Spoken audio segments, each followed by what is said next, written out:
Barbeck is a proud sponsor of local H&R Preps.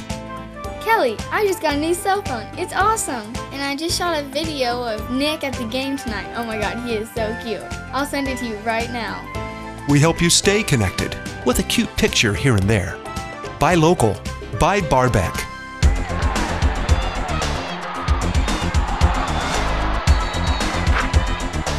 Hello and welcome to this week's Preps Preview alongside Justin Conn. I'm Leroy Bridges.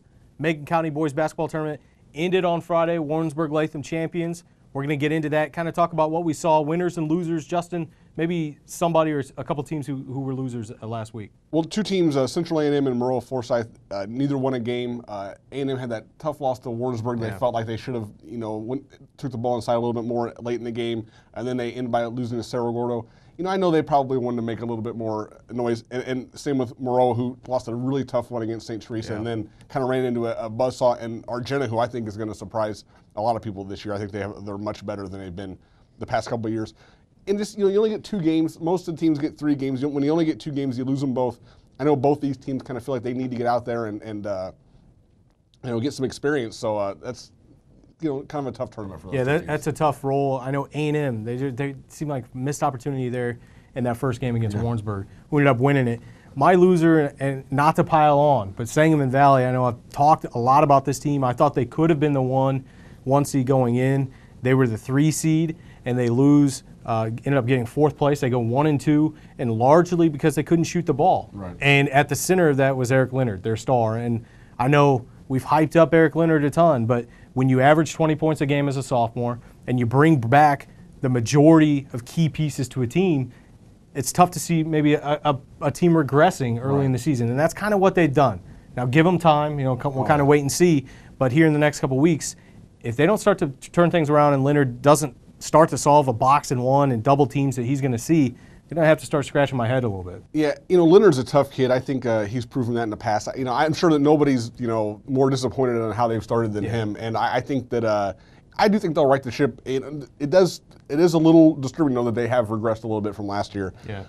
My winner for the tournament, of course, Warrensburg won the tournament, but a team that I think really made strides and showed that they're not falling off the map is St. Teresa.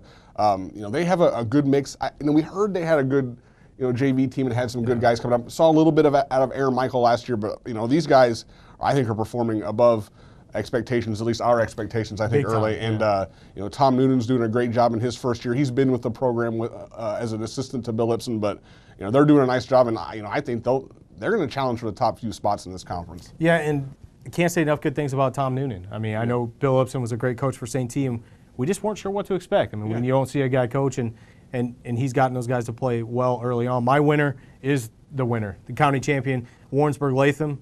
I learned a valuable lesson. Don't doubt Coach Binkley. He always gets his team to play, and with arguably their best player, Drew Dunn, going down on Thursday night with a broken foot, he gets 2 guards to step up and play big time. And Friday night against Meridian, a very good team, in Cody Huggins and Jacob Taylor. Those 2 guys led them to a win. 21, I think, for Taylor, 16 for Huggins, and the night before, Huggins shut down Eric Leonard. So this is a combo that we're probably going to have to start talking a lot about, and these are guys who could be 2 of the best players in the county this year. Right. I don't think anybody was more surprised than me when Warrensburg beat Meridian. And I know you felt like after the tournament, okay, I know more about these county teams. I almost feel like I know less now, just because that game really surprised me. I thought Meridian, was going to roll in that one. So, hey, this is going to be a fun year. I think I obviously spent more time out there, so maybe that was part of it. And I don't know, maybe I'm jumping ahead a little bit, but we'll see.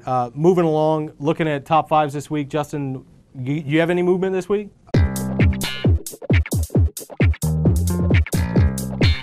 Number 5 for me this week is Effingham St. Anthony. They move on to my list this week. All right. They've been beating some pretty good teams and impressive doing it. They have size, they have quickness. I think they need to be in somebody's top 5 here. Well, there you go. Number 4, Windsor. They're 7-0 now. They faced Arcola in a battle of undefeated teams the other night, beat them 72-36. That's impressive. Now they haven't played T-Town or St. Anthony yet, but I think at this point the National Trail is looking to be a beast. With they have 3 teams in my top 5 this week. Wow. So, yeah. Number 3, NOKOMIS. They're 6-1 right now. Derek Bork is as advertised. That's your boy. He's doing well. That's your boy right there. Might be your favorite player in the area. I've only seen him play once, but I definitely liked what I saw. Number 2, Lincoln. They don't move at all in this week. And number 1, TEUTOPOLIS had a really impressive win over Tolono Unity. Beat them way worse than I would have ever expected. I think Unity is going to have a really good team this year. So I beat them by close to 30. So that's a pretty impressive win. 65-36. Smashed them. Getting into my top 5, PANA. I originally had them at 3, same as last week, but I dropped them a little bit. They're just 4-1. Still kind of finding out about them. I'll be getting to see them play for the second time of the year on Tuesday. We'll see what they can do against NOKOMIS. They did win 2 games this weekend, but that's I know though it's tough because you got some teams kind of moving in, but they did have a good weekend. So yeah, they did. It's a tough drop on you. Definitely. All right. Number 4, got NOKOMIS. You talked about Derek Bork. He put up 23 on Saturday, 6-1 team, and like I said, we'll get to see them battle PANA, who's a big squad, and I know maybe finally getting out of football season, so it should be a good game. Number 3, WINDSOR. I'm jumping on the WINDSOR bandwagon. Props to you. You were on this one early, so I'll give that to you. 7-0, like you said. Bryn Price is the guy to watch here. Had 25 over the weekend. Transfer from Yoga. Yeah. So number 2, Lincoln. They're starting to get some really good defensive play. Yeah. They blanked Rochester on Friday in the second and third quarter. Rockets didn't score a point. That's insane. So, I mean, Lincoln's going to be able to score offensively, and when they do that, that's going to be good. And then T-Town, you mentioned that win over Tolono. Wow. Yeah. I mean, I saw that score, and I was like, okay, the wooden shoes, you're staying put for right now. But looking ahead, some girls basketball, something that stuck out for you this past week. Real quick, I think a team that surprised us is Clinton. They're 7-3, 4-0 in the OCAW. The other night they beat Farmer City Blue Ridge 62-22. Brooklyn Gregory goes for 31 in that game. I mean, I know Blue Ridge isn't some huge basketball power, but when you're beating teams by 40, they haven't done that at Clinton in a while, and that's impressive. Yeah, I know some coaches in the area were on Brooklyn Gregory just early in the season.